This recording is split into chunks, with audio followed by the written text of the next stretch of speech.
आज के इस वीडियो में हम देखेंगे हाइजन वेव थ्योरी। हाइजन जो थे उन्होंने बताया कि लाइट जो है वो as a form of wave है। मतलब कि जैसा हमने पिछले वीडियो में देखा था, न्यूटन ने जो बोला, जो कहना चाहिए क्यूरियोसिटी बनी हुई थी कि लाइट क्या है एक्चुअल में, तो न्यूटन ने बताया था कि लाइट जो है वो पार्टिकल से बनी है, जो कि जिसका नाम उन्होंने बोला था कि मासलेस पार्टिकल है और कॉर्पस्कुलर बोला था। लेकिन यहाँ पे हाइजन ने बताया लाइट जो है वो पार्टिकल से नहीं बनी हुई है, वो बनी हुई है किससे? वेव से। और कैसी वेव है वो? लॉन्गिट्यूडनल वेव है।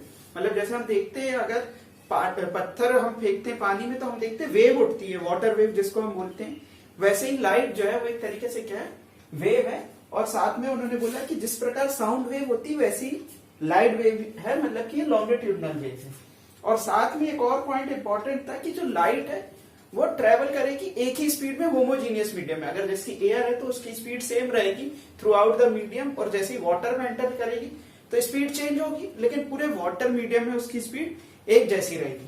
तो ये भी एक पॉइंट इंपॉर्टेंट था। साथ में हम देखें तो इन्होंने ये खास तौर में सही बिल्कुल कहना चाहिए, जो इनका पॉइंट है कि लाइट ही जो है उसकी डिफरेंट डिफरेंट वेवलेंथ होती है, और वही वेवलेंथ रिस्पॉन्सिबल होती है डिफरेंट डिफरेंट कलर के लिए, जो कि एक्सपेरिमेंटली भी सही है।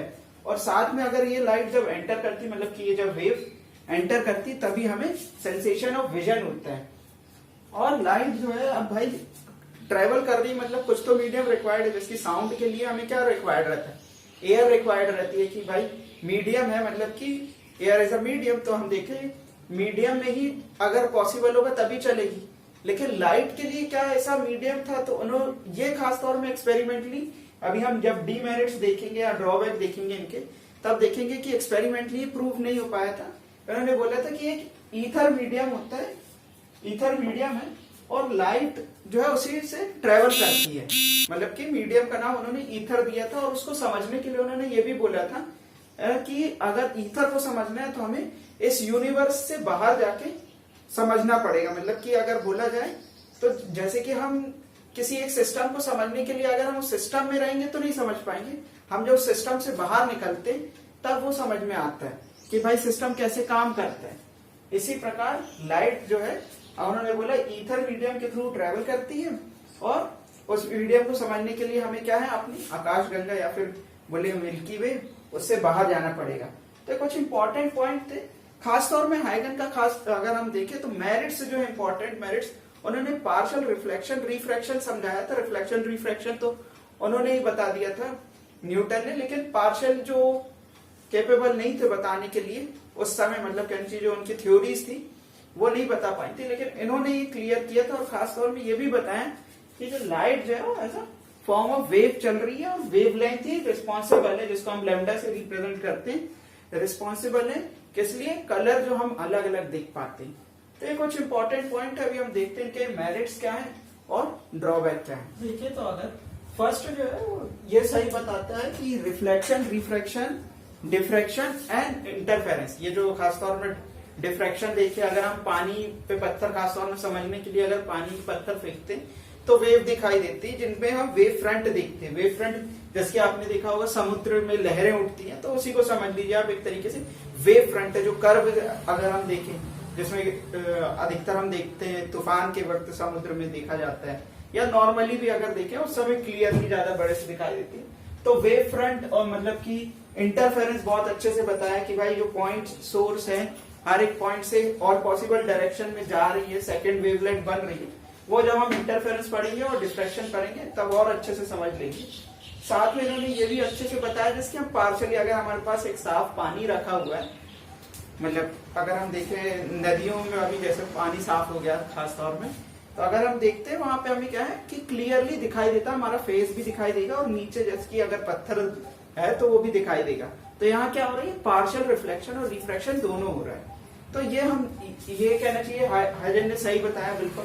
और खासतौर में one of the important point जो है, स्पीड ऑफ लाइट जो है वैक्यूम में सबसे ज्यादा है। जैसे हमने न्यूटन ने बताया था कि नहीं डेंसर में ज्यादा होता है, ऐसा नहीं है, रेयर मीडियम में ज्यादा होता है, मतलब कि एयर में ज्यादा as compare to denser.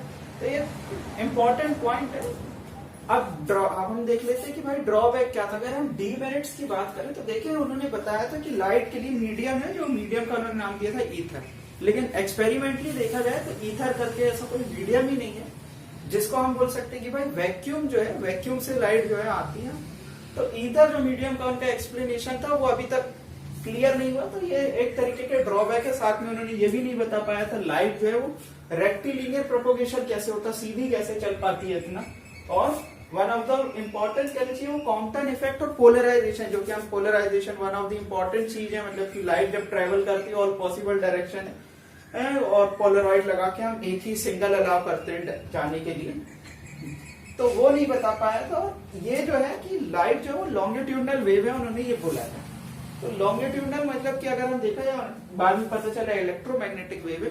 Longitudinal अगर बोला जाए तो लॉन्गिट्यूडनल मतलब कि अगर वेव का प्रोपोगेशन ये है, तो जो वेव है उसका, तो ये जो पार्टिकल का वाइब्रेशन कैसा हो रहा है लॉन्गिट्यूडनल में, along with the direction of propagation कुछ इस प्रकार हो रहा है।